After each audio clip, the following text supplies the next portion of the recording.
तुला राशि वालों, नमस्कार दोस्तों। आप सभी का बहुत बहुत स्वागत है दोस्तों। शिवलिंग के पास रख देना ये 3 चीज अगले 1 सप्ताह में मालामाल बन जाओगे। जी हाँ मित्रों, अब कब तक मेहनत करते रहोगे? जब भगवान भोलेनाथ का यह उपाय तुम्हें मालामाल बना देंगे तो इतना घबरा क्यों रहे हो दोस्तों? हम जानते हैं आप बहुत मेहनती है और इस समय अपने जीवन में आप बहुत परेशानी में जी रहे हैं। लेकिन दोस्तों, वो कहते हैं ना कि जब ऊपर वाले किसी भी व्यक्ति पर अपना नजर खोल देते हैं तो उनका जीवन अचानक से बदल जाते हैं। कुछ इसी प्रकार भगवान शंकर जी आपके ओर अपना हाथ बढ़ा दिए हैं। तो बस आप भोलेनाथ जी का मंदिर जाकर यह छोटी सी उपाय एक बार कर दीजिए, फिर देखिए शिव जी का अद्भुत चमत्कार। लेकिन दोस्तों, शंकर भगवान के सच्चे भक्त वीडियो को एक लाइक कर दें और कमेंट में जय श्री महाकाल लिखकर अपने प्यारे हाथों से हमारे इस YouTube चैनल को सब्सक्राइब भी कर ले।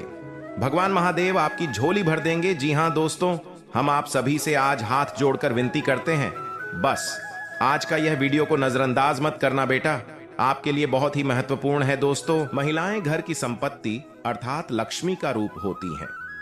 जिस घर में महिलाओं का सम्मान नहीं होता, मां लक्ष्मी उस घर से अपना नाता तोड़ लेती हैं। शास्त्रों में वर्णित है कि घर की महिला सर्वगुण संपन्न हो तो समस्याओं को उस घर में स्थान नहीं मिलता। वह मकान में प्रेम तथा जीवंतता का संचार कर उसे घर बनाती है।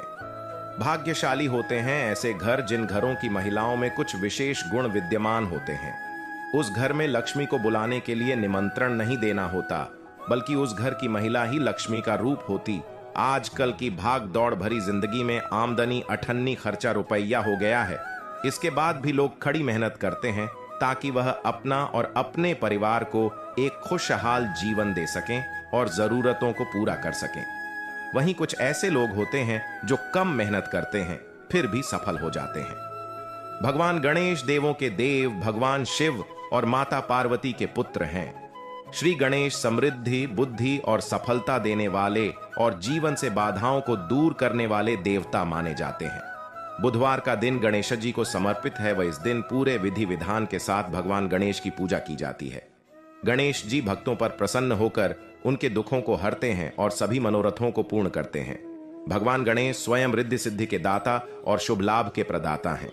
यदि वह प्रसन्न हो जाएं तो अपने भक्तों की बाधा, स्कंठ, रोग दोष तथा दरिद्रता को दूर करते हैं।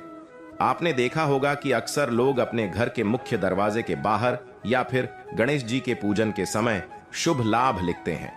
ये क्यों लिखते हैं और क्या है इनका भगवान गणेश जी से संबंध जानते हैं? शास्त्रों और ग्रंथों में जीवन यापन को सरल और सफल बनाने के लिए कई नियम बनाए गए हैं। इन नियमों के पालन करने से परिवार में सुख शांति के साथ समृद्धि बढ़ती है और इसका लाभ पीढ़ियों तक मिलता है। आज हम आपको शास्त्रों में बताए गए कुछ ऐसे काम की जानकारी देंगे जो आपके घर में खुशहाली और एकता के साथ समृद्धि भी लाएगी। आइए जानते हैं शास्त्रों में बताए गए इन नियमों के बारे में। आजकल की भागदौड़ भरी जिंदगी में आमदनी अठन्नी खर्चा रुपया हो गया है। इसके बाद भी लोग कड़ी मेहनत करते हैं ताकि वह अपना और अपने परिवार को एक खुशहाल जीवन दे सकें और जरूरतों को पूरा कर सकें।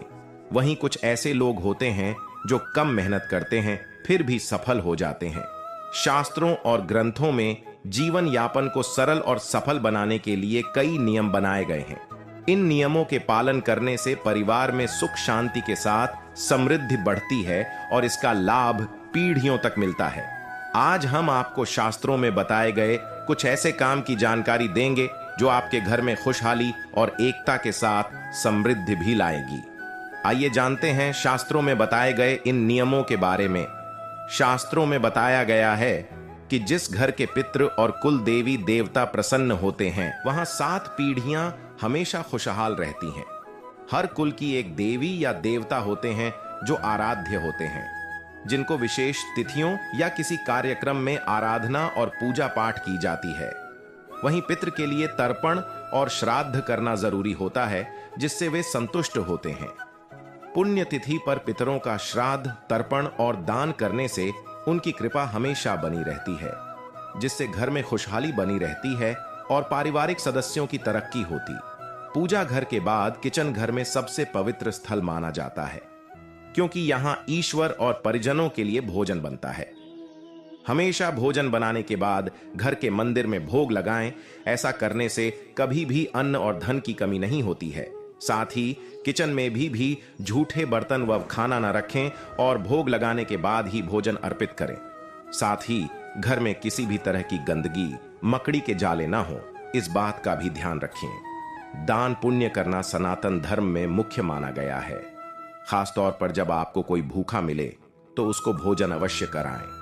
अगर आपके घर पर कोई आया हो तो उसका सम्मान करें और भोजन पानी की व्यवस्था जरूर करें।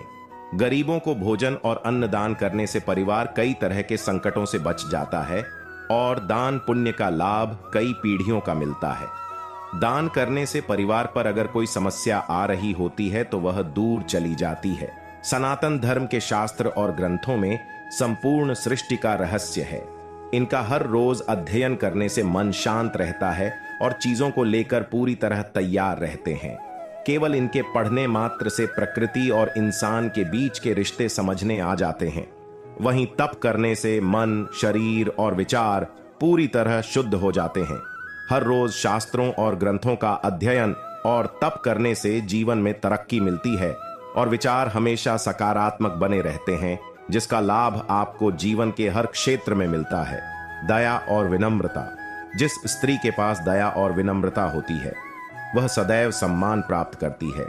जो स्त्री अपने क्रोध पर काबू नहीं कर पाती है वह अपना तो नुकसान करती ही है, साथ पूरे परिवार को भी हानि पहुंचाती है।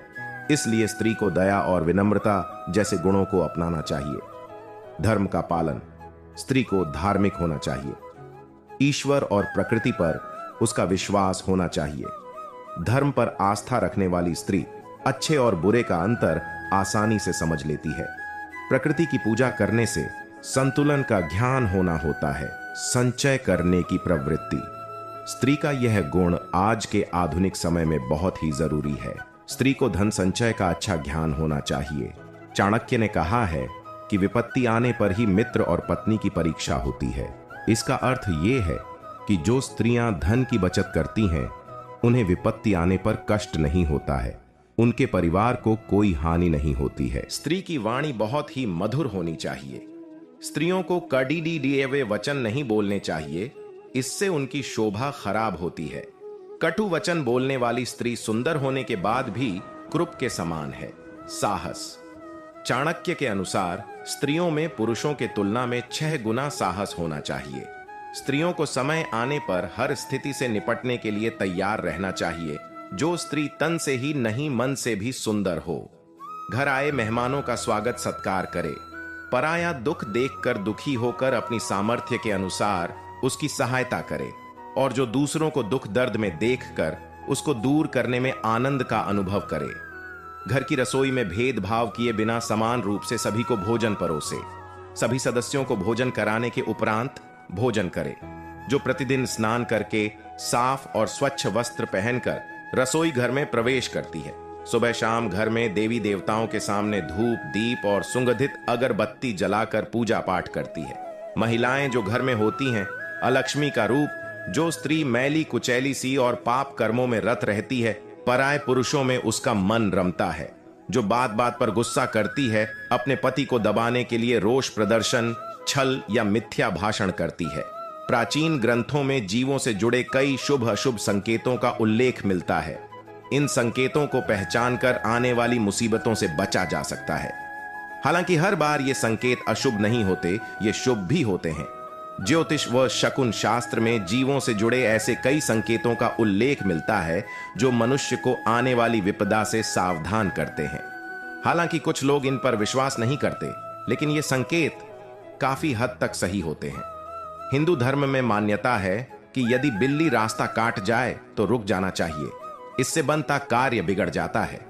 यह इशारा भी होता है कि यदि आप कहीं बाहर जा रहे हैं तो न जाएं, अन्यथा दुर्घटना हो सकती है। अगर आपको घर या उसके बाहर बिल्ली बार बार रोती दिखाई देती है तो यह घर परिवार पर आने वाले किसी बड़े संकट का संकेत है। आप किसी जरूरी कार्य से बाहर जा रहे हैं और रास्ते में लड़ती हुई बिल्लियां दिखाई दें तो समझ जाइए कि काम नहीं बन पाएगा। माना जाता है कि यदि यात्रा पर जा रहे हैं और बिल्ली मुंह में मांस का टुकड़ा लिए दिखाई दे तो कार्य सफल हो जाएगा। हिंदू धर्म में गाय को माता का दर्जा दिया गया है। मान्यता है कि गाय के भीतर 33 करोड़ देवी देवताओं का वास होता है। गाय की पूजा करने व उसे चारा या रोटी खिलाना लाभकारी होता है। गाय भी हमें शुभ संकेत देती है। मान्यता है कि अगर आपके घर के दरवाजे पर गाय आकर जोर जोर से रंभाती है तो यह संकेत है कि कोई सुखद समाचार मिलने वाला है। यह धन लाभ व सुख में वृद्धि का भी सूचक होता है। यदि रास्ते में गाय मूत्र विसर्जन करती दिखाई दे तो यह संकेत है कि आने वाली विपत्ति टल गई है। कुत्ते से भी शुभ अशुभ प्रभाव जुड़े हैं। यदि आपके पास कोई कुत्ता आकर लेटने लगे तो यह संकेत है कि कुछ अच्छा होने वाला है। यदि घर के बाहर कुत्ता भवन की ओर मुख करके सोए तो घर पर कोई विपत्ति आने वाली है। वास्तु और ज्योतिष शास्त्र की मान्यता के अनुसार सकारात्मक और नकारात्मक ऊर्जा फैलाने वाले पौधे होते हैं। सकारात्मक पौधों को घर में या घर के आंगन में लगाने से धन, सुख, शांति और समृद्धि का आगमन होता है। आओ जानते हैं ऐसे 5 पौधों के बारे में जो आपके जीवन में धन संबंधी समस्या को समाप्त करके आपको करोड़पति बना सकते हैं। नंबर 1, लक्ष्मणा या सफेद पलाश। यह पौधा बहुत दुर्लभ है। हालांकि यदि आपको यह कहीं से मिल जाए तो इसे अपने घर के आंगन या गैलरी में लगाएं। मान्यता है कि लक्ष्मणा का पौधा भी धन लक्ष्मी को आकर्षित करने में सक्षम है। घर में किसी भी बड़े गमले में इसे उगाया जा सकता है। कहते हैं कि जिस किसी के भी घर में सफेद पलाश और लक्ष्मणा का पौधा होता है वहां धन वर्षा होना शुरू हो जाती है।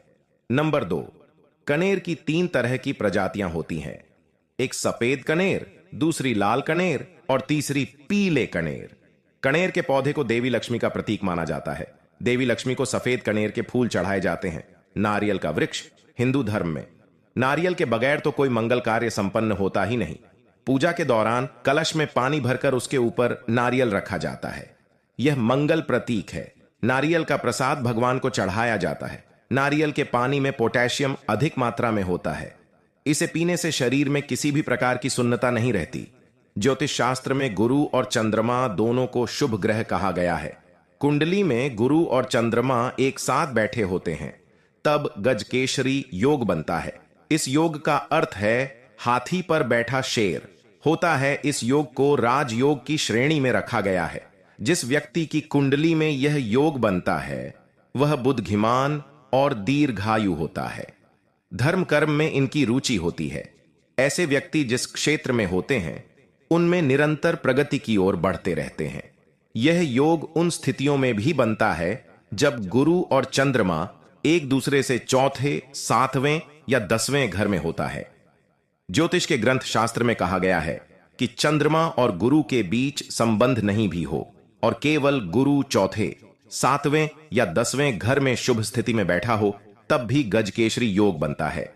इस योग की सबसे बड़ी विशेषता यह है कि इस योग से प्रभावित व्यक्ति पढ़ने लिखने में बहुत ही होशियार होते हैं। ये दयावान और विवेकशील होते हैं। आमतौर पर इस योग वाले व्यक्ति उच्च पद पर कार्यरत होते हैं। अपने सद्गुणों के कारण मृत्यु के पश्चात भी इनकी ख्याति बनी रहती है। गुजरात के मुख्यमंत्री नरेंद्र मोदी और बॉलीवुड के शहंशाह अमिताभ बच्चन की कुंडली में भी यह योग मौजूद है।